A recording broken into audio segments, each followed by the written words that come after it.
tu as tout pardonné, tout ce qui m'accablait. Jésus, j'élève ma voix vers toi. Pour moi, tu as tout donné. Oh, je veux te louer.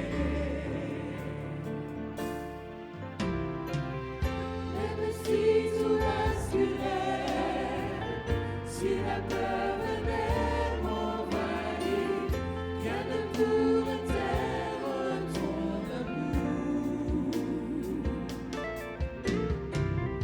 Ni les puissances du ciel, ni le présent, ni l'avenir, rien ne me séparera de ton amour. Jésus, j'élève ma voix vers toi, car tu as tout pardonné, tout ce qui m'accablait. Jésus, j'élève ma voix vers toi. Pour moi, tu as tout donné. Oh, je veux te louer. Même si tout basculait, si la peur venait m'envahir, rien ne pourrait taire ton amour. Ni la puissance du ciel, ni le présent, ni l'avenir, rien ne me séparera de ton amour. Jésus, j'élève ma voix vers toi. Pour moi, tu as tout donné. Oh, je veux te louer.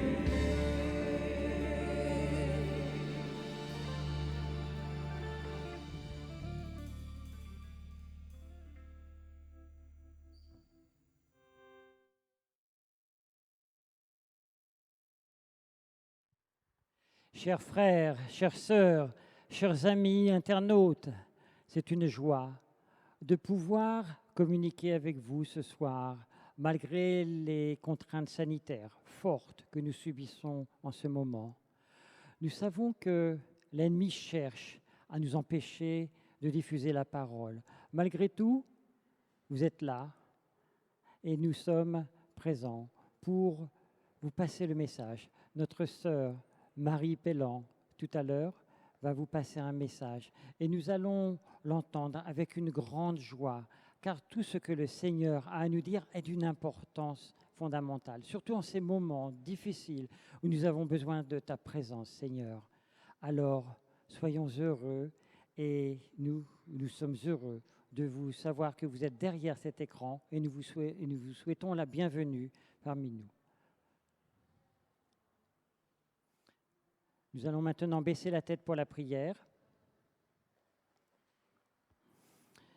Seigneur, nous te remercions de pouvoir ce soir communiquer, diffuser ta parole et nous te remercions de permettre à chacun de ceux qui sont en direct ou même qui pourront écouter par la suite, nous te remercions de pouvoir entendre ce que tu as à nous dire à travers la bouche de notre sœur. Seigneur, veuille bénir notre sœur afin qu'elle puisse s'exprimer, que tu puisses parler à travers sa bouche. Nous te demandons également de bénir toutes celles et tous ceux qui entendront ta parole, toutes celles et tous ceux qui entendront ces mots importants que tu as à nous dire chaque semaine, chaque jour. Seigneur, nous te demandons également de bénir toutes celles et tous ceux qui entendront ces messages de ce soir. Que tu les bénisses et que chacun puisse non seulement s'approprier ces mots, mais les partager avec le maximum de personnes. C'est que tu nous demandes que ta mission, que la mission que tu nous as confiée puisse être accomplie, que nous allions partager avec tous ceux qui en ont besoin dans notre entourage. Seigneur, nous t'avons prié au doux nom de ton Fils Jésus et pour ta gloire. Amen.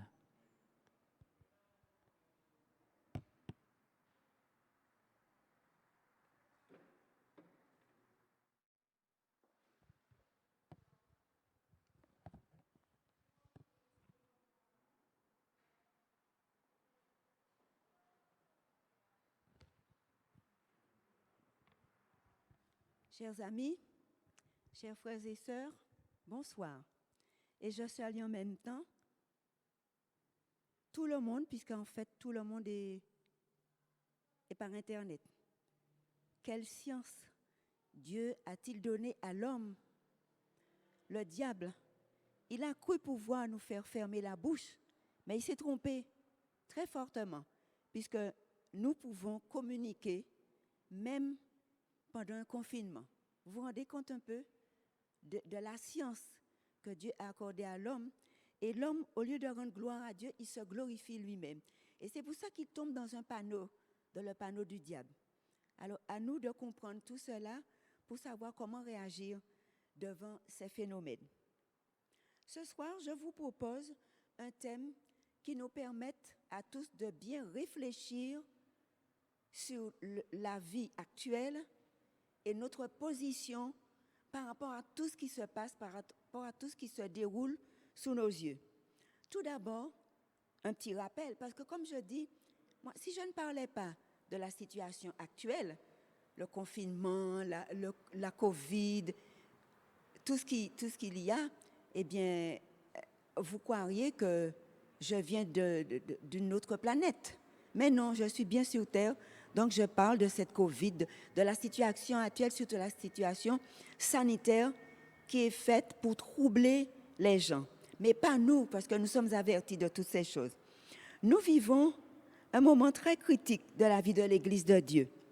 Un moment où plus que jamais, nous devons nous attacher à Dieu par une relation très forte et constante. Pourquoi? Tout ce que nous voyons se dérouler sous nos yeux révèle ce que Dieu a annoncé. Il est proche et nous le reconnaissons. Comme il a été dit, Satan, notre ennemi, l'ennemi de l'Église de Dieu, ne veut pas nous voir dans l'attitude qui plaît à Dieu. Ouvrons les yeux et remarquons cela. Il fait tout pour nous troubler, pour nous déstabiliser. Il place tant de choses dans notre esprit afin que nous soyons préoccupés par les choses du monde, les choses futiles même. Et si nous ne prêtons pas attention, nous risquons d'oublier notre but sur cette terre et puis par la même occasion, notre mission. Faisons attention, soyons très vigilants, ayons les yeux ouverts pour bien observer ce qui se passe et faisons tout notre possible pour être près, de plus en plus près de Dieu.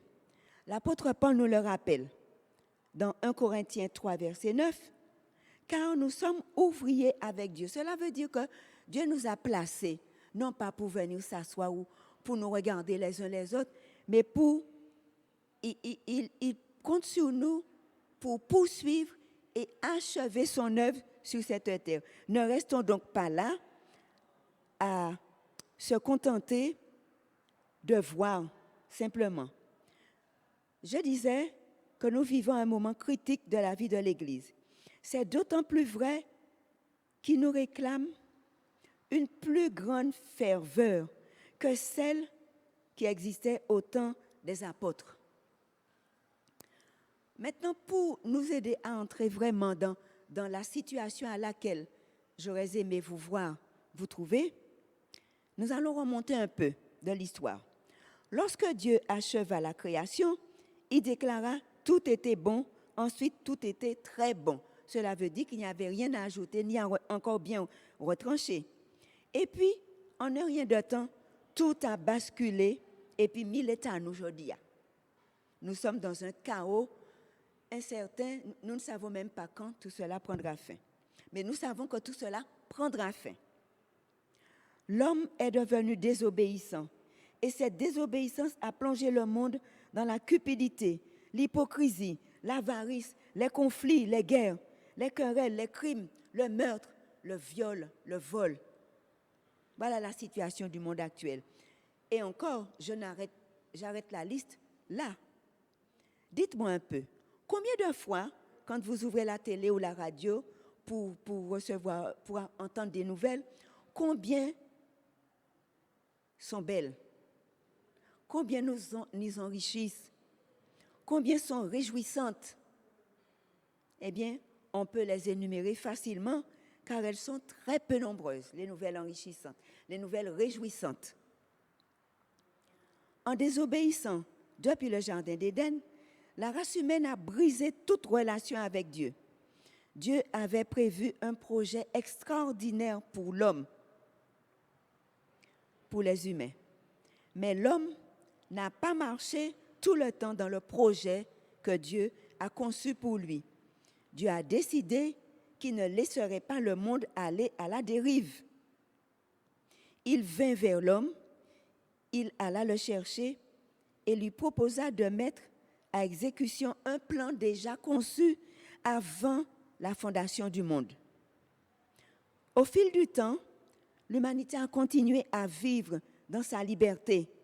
Et nous remarquons que chaque fois que le peuple de Dieu tombe dans son égarement, c'est toujours Dieu qui fait le premier pas. Alors que c'est nous qui devrions aller vers lui, confesser, lui demander pardon, afin qu'il nous pardonne, qu'il nous revête de son esprit et surtout de sa justice. Mais c'est toujours lui qui vient vers l'homme. N'est-ce pas un Dieu merveilleux que nous servons? Mais oui, il gronde quand il le faut, mais il revient sur ses pas. Cela veut dire qu'il n'est pas rancunier. Il revient nous racheter. Mais nous, c'est des mouns têtus. Nous retombons dans le panneau du diable. Nous l'avons qu'à tomber. Prenons Ésaïe 1 pour voir un peu l'état dans lequel notre attitude met Dieu. Je vais le lire, mais pour ceux qui veulent le lire en même temps que moi, il s'agit de Ésaïe 1 à partir du verset 10, pardon. Mais je vais le lire dans la version français courant parce que c'est tellement bien dit que je préfère. Alors, il s'agit du culte qui fait horreur à Dieu. C'est ce que nous accordons à Dieu en ce moment. Non pas en ce moment, mais de tout temps. De temps en temps, nous remontons le courant parce que Dieu vient nous tirer les oreilles un petit peu quand il se met en colère. Mais nous savons que sa colère ne dure pas toujours, heureusement. Alors, voilà ce qu'il dit.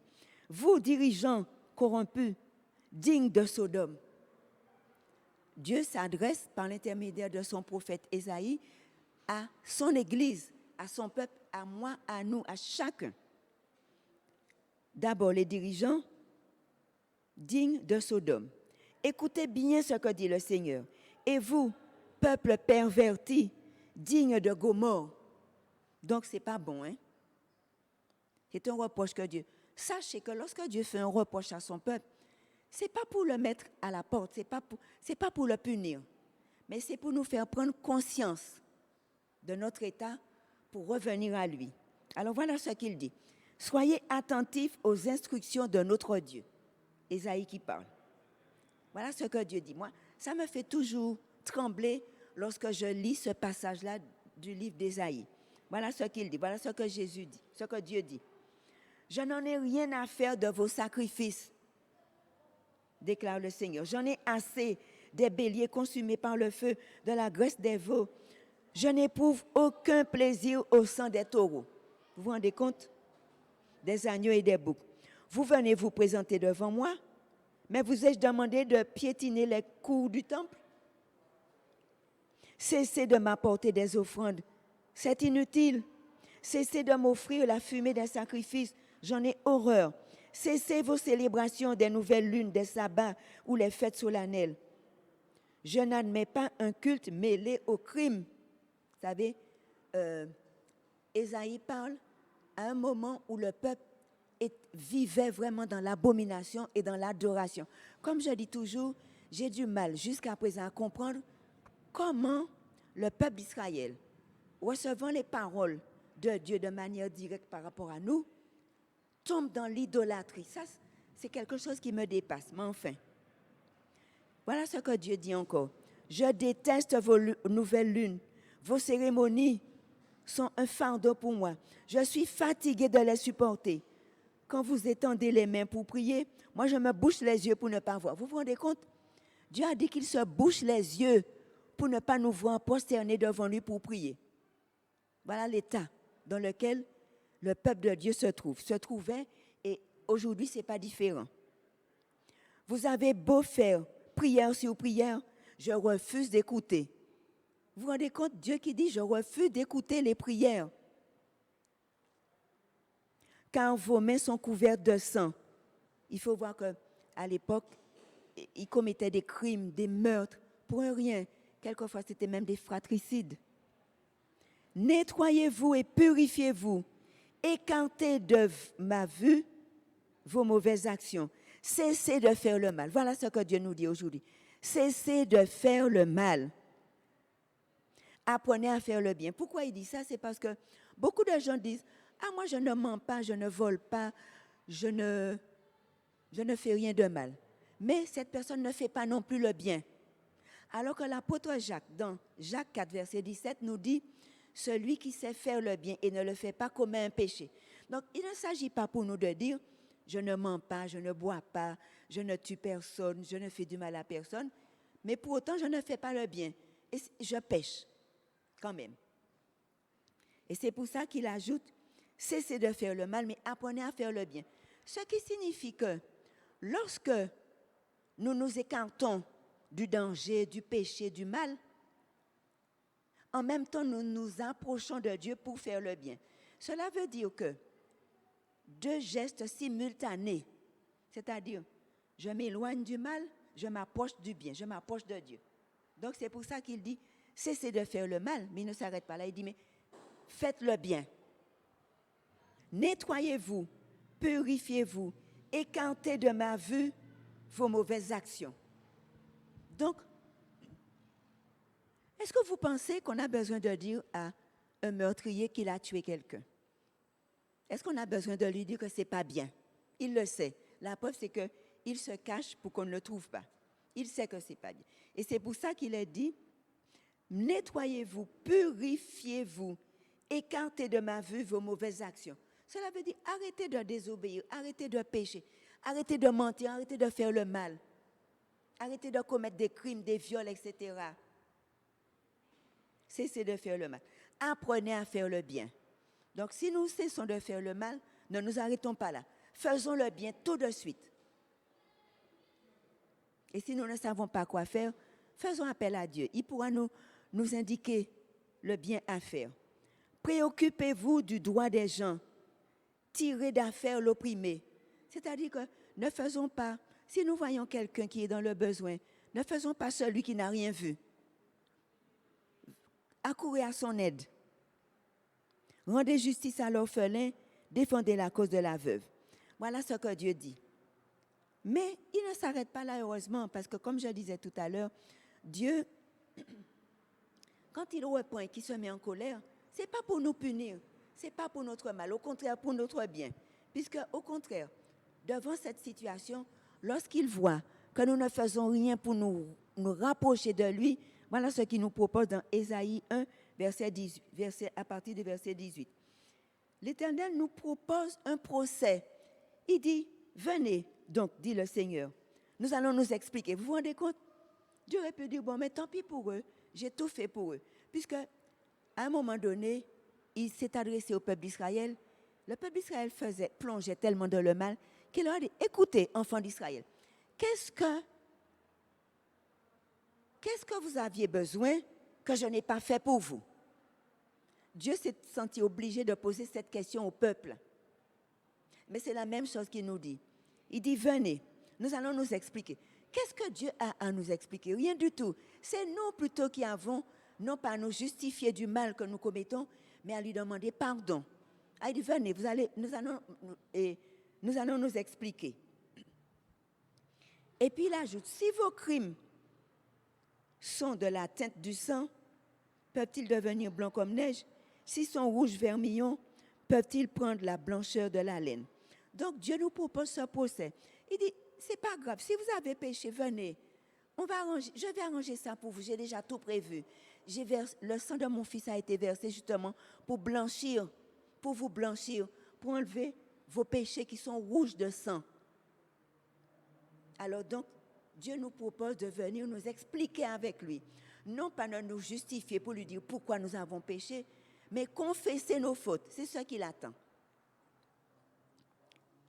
Et puis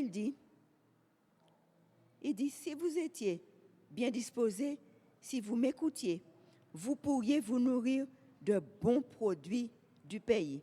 Donc, autrement dit, si aujourd'hui, avec tous les exemples que nous avons eus du peuple d'Israël, tout ce qui se passe sous nos yeux et que nous voyons qui sont vrais par rapport à la Bible, eh bien, tout cela devrait nous faire réfléchir et marcher dans le droit chemin, marcher continuellement en relation avec Dieu. Dieu, c'est celui qui,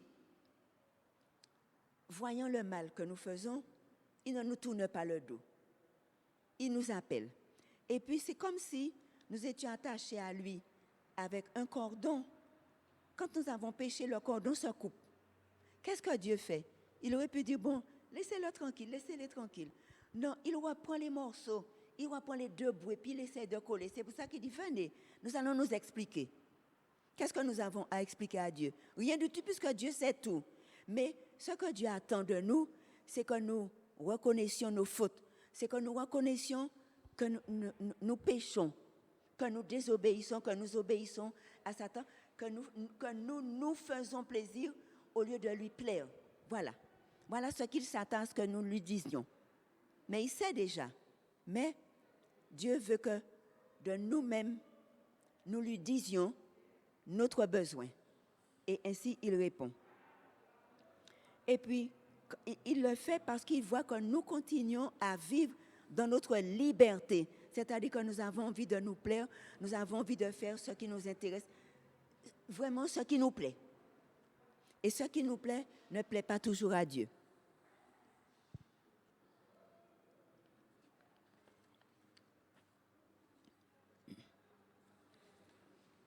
Alors, comme je disais, ce qui est extraordinaire avec Dieu, c'est qu'il n'est pas rancunier. Alors, vraiment, nous servons un Dieu merveilleux, un Dieu extraordinaire. Il n'est pas rancunier. Et la rancune, c'est le propre de l'homme. L'homme est toujours là pour dire, ah, tu te rappelles ce que tu m'as fait hier, tu te rappelles, tu m'as fait ceci, tu m'as fait cela.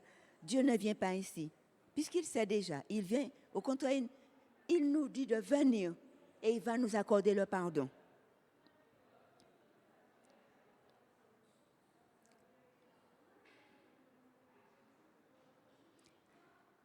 Alors, je voudrais terminer de cette manière-là, avec l'exhortation de l'apôtre Pierre, devant la situation du monde actuel, devant le péché des hommes. Parce que Satan a tout fait pour que nous n'ayons pas l'occasion de nous rassembler pour prier ensemble, pour louer Dieu ensemble, pour l'honorer ensemble. Ça, c'est sûr, à la maison, on peut le faire. Mais il est bon. D'ailleurs, Sœur White nous dit, dans le livre Jésus-Christ, que Dieu, c'est sous l'inspiration de Dieu que nous avons une coupure en milieu de semaine pour nous réunir et prier ensemble. Nous avons divers sujets de prière. Il y a des malades, il y a des malheureux, il y a des pauvres, il y a des gens qui ont besoin d'être convertis, des gens qui sont sur la décision, ils ne savent pas quoi faire. Donc, venir prier ensemble, parce qu'on prie à la maison, mais la prière ensemble a une bénédiction tout à fait spéciale. Et c'est pour ça que nous ne devons pas négliger ce moment de la semaine. Venir prier ensemble. En ce moment, nous ne pouvons pas nous déplacer à cause du couvre-feu, mais Dieu a prévu depuis longtemps d'avance que la science serait développée et que nous pourrions continuer à prier ensemble par le biais d'Internet. Vous vous rendez compte un peu la science? Alors, je vais prendre le passage de l'apôtre Pierre. Comme je vous avais dit, je vous ai proposé le thème sur racheter le temps. Devant le temps que nous vivons en ce moment, ce n'est pas le moment de balancer, de savoir, de réfléchir, d'aller. Ce n'est pas le moment de reculer. Parce que le chemin qui nous reste à parcourir pour arriver à la nouvelle terre est beaucoup plus court que tout le chemin que nous avons déjà parcouru. Donc, ce n'est pas la peine de retourner en arrière. Continuons à avancer. Faisons comme Moïse. Vous voyez, Moïse conduisait le peuple vers la terre promise, Canaan, c'est-à-dire la Canaan terrestre. Mais Moïse, lui aussi, il cheminait avec le peuple. Mais tout en cheminant, il avait la vision de la Canaan céleste. Et c'est pour ça qu'il y est. Il n'est pas entré en Canaan terrestre, mais mieux encore, Dieu l'a fait entrer à la Canaan céleste. Eh bien, si nous avons nos yeux fixés sur l'avenir que Dieu nous propose, sur l'idéal divin, sur la Canaan céleste, eh bien, nous y serons lorsque le Christ reviendra et nous allons entendre Dieu nous dire « Venez, vous qui êtes bénis de mon Père, prenez possession du royaume qui vous a été préparé dès la fondation du monde. » Et nous allons crier « Voici, c'est notre Dieu en qui nous avons confiance. » Alors, j'aime bien le passage de l'apôtre Pierre qui dit « Rachetez le temps, car les jours sont mauvais. » Que veut-il dire par là? C'est une exhortation. Il veut nous dire par là, faites bon usage de toute occasion qui se présente à vous, car les jours que nous vivons sont mauvais. Faites bon usage de toute occasion qui se présente à nous. Ne soyons pas déraisonnables. Efforçons-nous de comprendre ce que Christ attend de nous. Qu'est-ce que le Christ attend de nous? C'est que nous soyons des enfants obéissants et puis que nous pratiquions le bien. Prêchons l'évangile, faire du bien aux malheureux, aux pauvres, porter secours. Encourageons-nous les uns les autres par des psaumes, des hymnes et des saints cantiques inspirés par l'Esprit. Voilà l'exhortation que l'apôtre nous donne. Ensuite, il nous dit dans Colossiens 4, verset 5, « Conduisez-vous avec sagesse au milieu des païens, que vos paroles soient toujours agréables et pleines d'intérêt. » N'ouvrons pas la bouche pour dire n'importe quoi. Si nous nous trouvons avec des gens qui sont vils, qui disent n'importe quoi, qui sont paillards, qui disent des mots qui n'ont pas de valeur, l'apôtre Paul nous dit, éloignez-vous de ces gens-là. Ne prenez pas la peine de discuter avec eux. Voyez, Ève, c'est parce qu'elle a pris le temps de dialoguer avec le serpent qu'elle a été séduite. Eh bien, c'est ce que l'apôtre nous conseille, d'éviter de participer à ce genre de conversation, des conversations vides, des conversations qui, au lieu de nous tirer vers le haut, nous tirent vers le bas. Il nous dit, éloignez-vous de ces gens-là. Et puis, ce que je vous dirai, seule la prière donne le discernement pour vivre dans le sens que l'apôtre Paul nous encourage à vivre. Alors, du discernement aux croyants, c'est Dieu qui le donne. Le discernement et les forces nécessaires pour poursuivre en bonne intelligence. Comme je dis souvent, être chrétien adventiste du 7e jour, c'est être intelligent parce que nous avons la Bible qui nous élève à Dieu.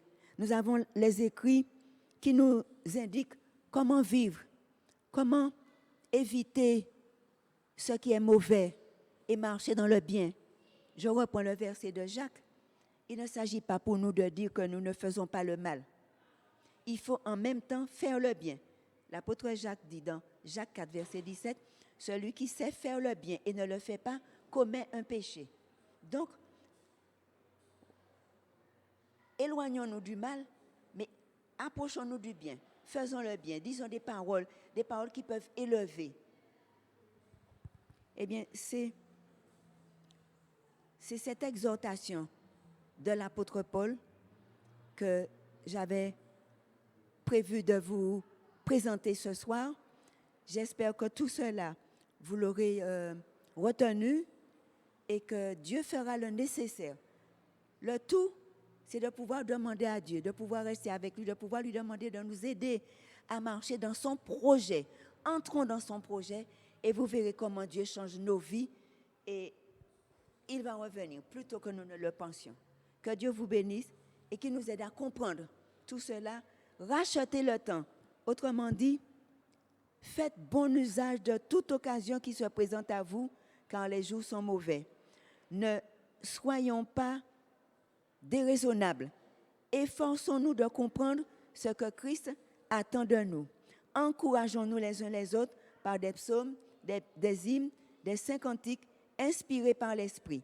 Conduisez-vous avec sagesse au milieu des païens. Que vos paroles soient toujours agréables et pleines d'intérêt. Donc, n'ouvrons pas la bouche pour dire n'importe quoi. Ce que nous disons doit avoir de l'intérêt, non seulement pour nous, mais surtout pour les gens qui nous écoutent et qui nous entendent. Que Dieu vous bénisse et qu'il nous aide à entrer dans son projet et vous verrez comment il reviendra et nous serons avec lui pour l'éternité. C'est là le vœu de mon cœur pour chacun d'entre vous. Je vous remercie tous de m'avoir prêté une oreille attentive ce soir et vous prie de participer à la dernière prière qui sera faite par notre premier ancien Georges Redoutemaille.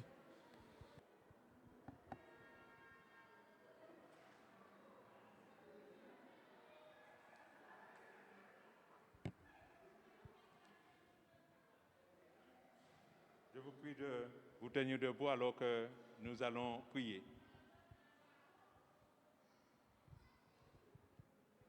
Éternel, notre Dieu, notre Père, nous voulons te remercier pour ta parole. Seigneur, que cette parole soit gravée dans notre cœur, dans notre esprit, afin que nous puissions être ces enfants dignes de te représenter. Que nous puissions, Seigneur, avoir l'amour les uns pour les autres. Et qu'en tout temps, Seigneur, tu puisses toucher les cœurs et que des âmes sincères, honnêtes, puissent se tourner vers toi.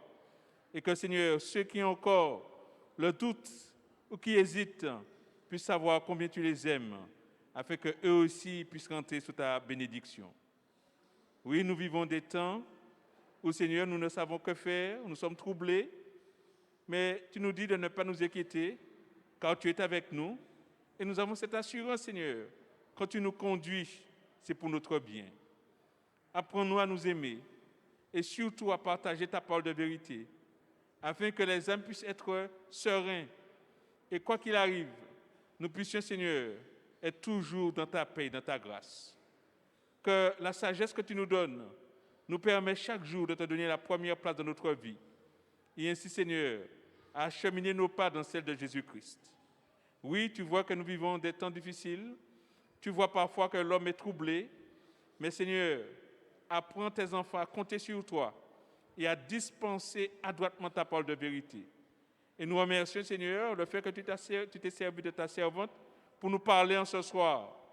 Et que nous croyons, Seigneur, en ton nom, nous sommes déjà plus que vainqueurs.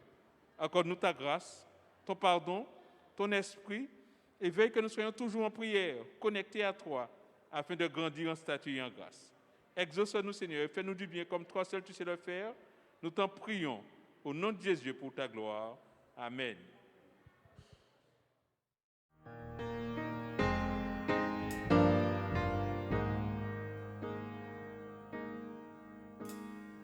Je bénirai l'Éternel pour tous ses